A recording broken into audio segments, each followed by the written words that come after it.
बिस्मिल्लाहिर्रहमानिर्रहीम। अस्सलाम वालेकुम टू ऑल ऑफ यू। मैं हूं जनाब आपका मेज़बान सहील अफजल। आपको वेलकम करता हूं इन्फो अनलिमिटेड यूट्यूब चैनल पर। मैं आपकी खिदमत में हाज़िर हूं बातचीत करने के लिए। पाकिस्तान टीम के हवाले से बातचीत करूंगा। पाकिस्तान टीम की अभी जो क़यादत कर रहे हैं बाबर आज़म कर रहे हैं, ऑल फॉर्मेट्स में कर रहे हैं, लेकिन कुछ लोग कहते हैं कि उनको T20 का कप्तान नहीं होना चाहिए। और इसके अलावा मुख्तलिफ जो ऑप्शन मौजूद हैं उनके हवाले से बातचीत करते नज़र आते हैं। उनमें शादाब भी हैं, अहमद वसीम हैं, कुछ लोग मोहम्मद रिजवान का भी कहते हैं, शाहीन अफरीदी जिन्होंने लाहौर कलंदर को पहली दफ़ा चैम्पियन बनवाया, उनका भी कुछ लोग कहते हैं। तो मेरा ये मानना है कि नो डाउट पाकिस्तान क्रिकेट में बहुत ज़्यादा इम्प्रूवमेंट आई है। पहले ऐसा होता था कि हमारे पास कोई ऑप्शन नहीं होता था कि कप्तान किसको बनाए, जबकि अब ऐसा नहीं है, बहुत सारे ऑप्शन मौजूद हैं।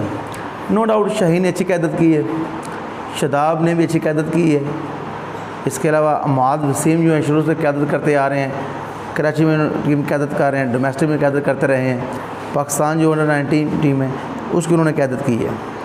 लेकिन बात यह है कि अहमद वसीम तो अक्सर इन एंड आउट रहते हैं, तो मेरे हाल में इस तरह का जो बंदा इन एंड आउट रहता है वो आई थिंक वनडे भी नहीं खेल रहे, कम खिलाते हैं उनको, तो उनका मुश्किल है कि उनको कप्तान नहीं होना चाहिए।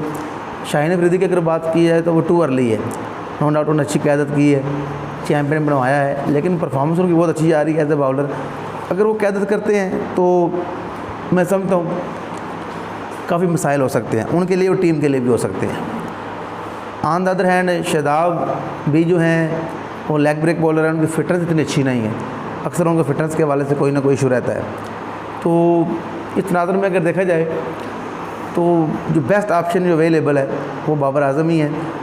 और पहले तो शुरू में उनको बनाया गया उस वक्त अच्छा फ़ैसला नहीं था, लेकिन अब जब बना दिया गया है, थोड़ा उन्होंने टाइम लिया है और ठीक क़यादत कर रहे हैं, जब बहुत अच्छी क़यादत कर रहे हैं बाबर आज़म। उनको बिल्कुल भी नहीं छेड़ना चाहिए, एतमाद देना चाहिए। नो डाउट रिजवान भी अच्छा है, सभी बहुत ऑप्शन मौजूद है, लेकिन अगर हम एक कल को रिजवान को हटाना पड़ेगा, कभी शाहीन को बनाएंगे, तो हमें एक कप्तान जो है उसके साथ ही चलना होगा, उसका एतमाद देना होगा।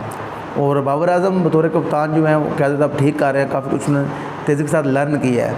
तो एज़ ए बैट्समैन वो नंबर 1 है और एज़ ए कैप्टन भी उनकी जो सलाहियतें खुलकर सामने आ रही हैं।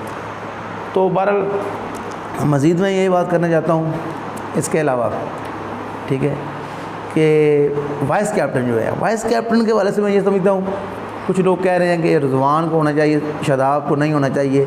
तो मैं ये समझता हूँ जिस तरह की परफॉर्मेंस है रिजवान की, वो टीम का एक रेगुलर रुकन है, मेंबर है। शादाब इन आउट रहते हैं और भी लगी हैं, तो रिजवान बहुत कंसिस्टेंट है, हर लिहाज से अच्छी परफॉर्मेंस है उनकी। और T20 का जो ख्याल में शादाब को जो अभी बनाया गया है वाइस कैप्टन, वो एक अच्छा फ़ैसला नहीं है। मोहम्मद रिजवान डिज़र्व करते हैं क्योंकि वो सीनियर भी हैं, उनका जो क़यादत करने का अंदाज़ बहुत अच्छा है। नो डाउट शादाब अच्छे खिलाड़ी हैं, अच्छी परफॉर्मेंस उनकी है, फॉर्म उनकी वापस आई है, अक्सर वो इंजर्ड भी हो जाते हैं, अभी भी इंजरी से वापस आ रहे हैं। तो मेरे ख्याल में जो बेस्ट अवेलेबल ऑप्शन है वो रिजवान है, क्योंकि रिजवान एक ऐसा खिलाड़ी है कि जो बड़ा मुखलिस है और क्रिकेट टीम को काफ़ी आगे लेकर चल सकते हैं। तो मेरे ख्याल में तो लोग भी यही समझ रहे हैं, अवाम की भी यही राय है कि रिजवान को होना चाहिए। बहरहाल जब बोर्ड का फ़ैसला है तो उम्मीद करते हैं कि वो आइंदा अच्छे फ़ैसले करेंगे। और मुसर ये है कि इन शॉर्ट जो मेरा यही मैसेज है कि बाबर आज़म शुड बी द कैप्टन, बड़ी अच्छी क़यादत कर रहे हैं। नो डाउट बाकी ऑप्शन मौजूद हैं, लेकिन अभी उनका टाइम नहीं आया। इसके अलावा क्योंकि अगर आप अभी कैप्टन चेंज करेंगे तो टीम में मसाइल हो सकते हैं, ठीक है। तो टीम सेटल हुई है, मामलात बेहतर हैं, तो अभी बाबर आज़म और कप्तान होना चाहिए, वाइस कैप्टन मोहम्मद रिजवान को होना चाहिए। तो उम्मीद करते हैं कि बोर्ड हमारा अच्छे फैसले करेगा और जिससे टीम को फ़ायदा होगा। Thank you very much, thanks for watching. अपना ख्याल रखें, दुआ में याद रखेगा। खुदा हाफिज़।